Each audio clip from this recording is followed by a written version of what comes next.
자원봉사라는 말은 지금은 흔하게 들리지만 과거에는 아주 낯선 단어였다.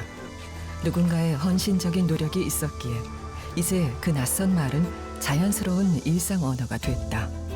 자원봉사의 기틀을 다진 권순남 선생은 1939년 강원도 통천에서 태어나서 6살 때 해방을 맞이했다. 이후 남북이 분단되는 전국의 소용돌이 속에서 어머니는 갓난 동생을 데리고 북한에 남게 됐고 아버지를 따라 언니와 함께 안동으로 갔다가 다시 포항에 정착했다. 지금 국민에 있는 자리에 저희 가게였어요.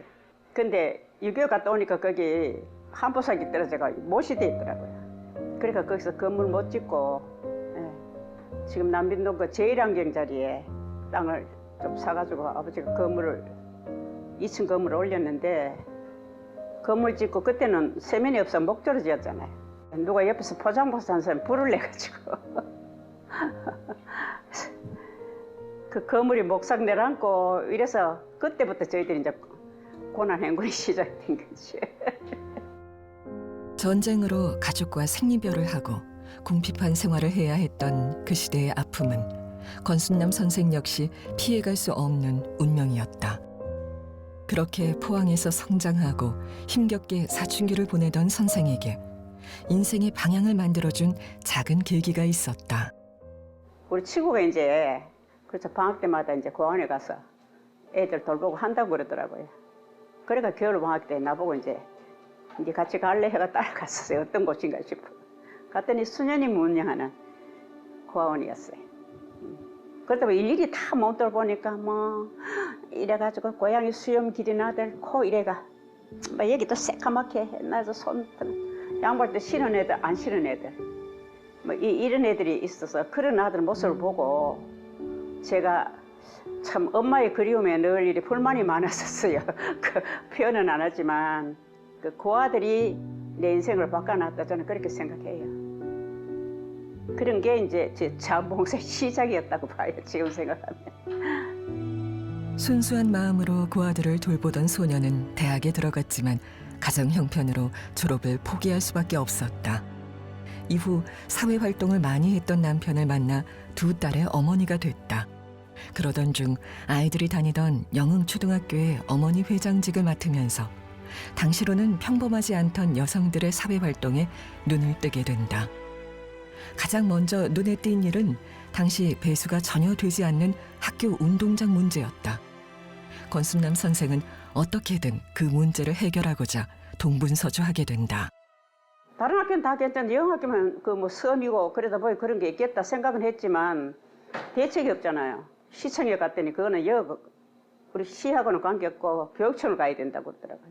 그래서 교육청에 가니까 자기네들 예산이 없어 뭐 한다 해가지고 그때 당시 사실 무슨 예산 있거나 그런 일이 없으니까 못하는 건 당연한 거죠.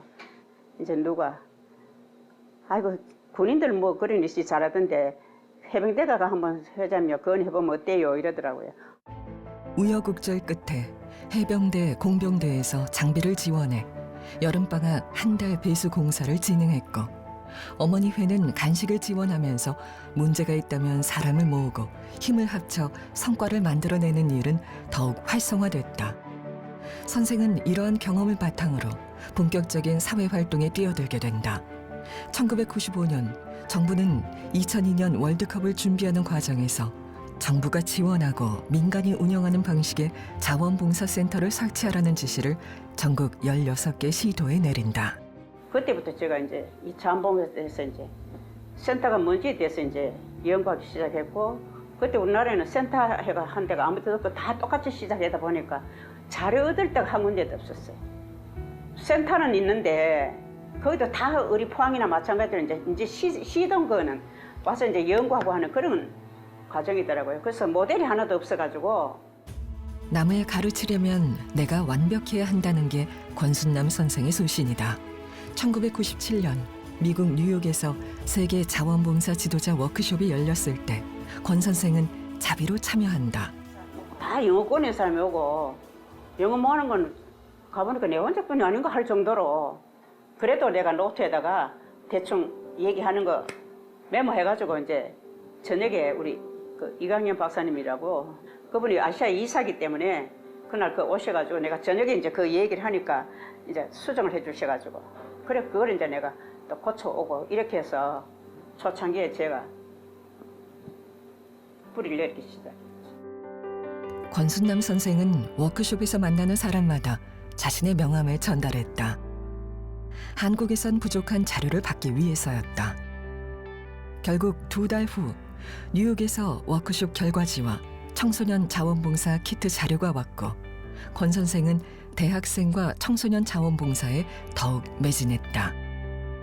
사회복지과, 심리학과 교수들이 자원봉사 리더 교육에 참여해 본연의 역할을 할 수 있게 해서 대학교 내 자원봉사 시스템을 체계화하는 데 크게 기여했다. 봉사한다고 아무나 하는 건 아니다. 왜? 잘못하면 상대에게 나쁜 이미지 줄 수 있잖아요. 자원봉사는 항상 상대가 우선이지 내가 우선이 아니잖아요. 그분이 원하는 게 뭔지를 알고 도와줘야 되는 거지 내 개인적인 일방적으로 하는 건 아니다. 그러니까 거기는 무슨 보수를 바라거나 뭐 그런 건 절대 없어야 됩니다. 누구도 선뜻 나서지 못했던 자원봉사의 길에 앞장서서 맨몸으로 부딪히며 자원봉사의 가치를 실현해온 권순남 선생. 자원봉사자들이야말로 무형의 거대 자본이고 자원봉사센터는 인적 자본을 가동하는 시스템임을 증명하고자 일생을 바친 결과는 자원봉사 활동이 이 사회 저변에 널리 뿌리를 내리는 효과로 증명되고 있다. 국민의 4대 의무에 더해 자원봉사가 5대 의무가 되었으면 좋겠다는 권순남 선생의 진심을 마지막으로 들어봤다. 이 자원봉사는 정말 이게 가치 있는 거거든요.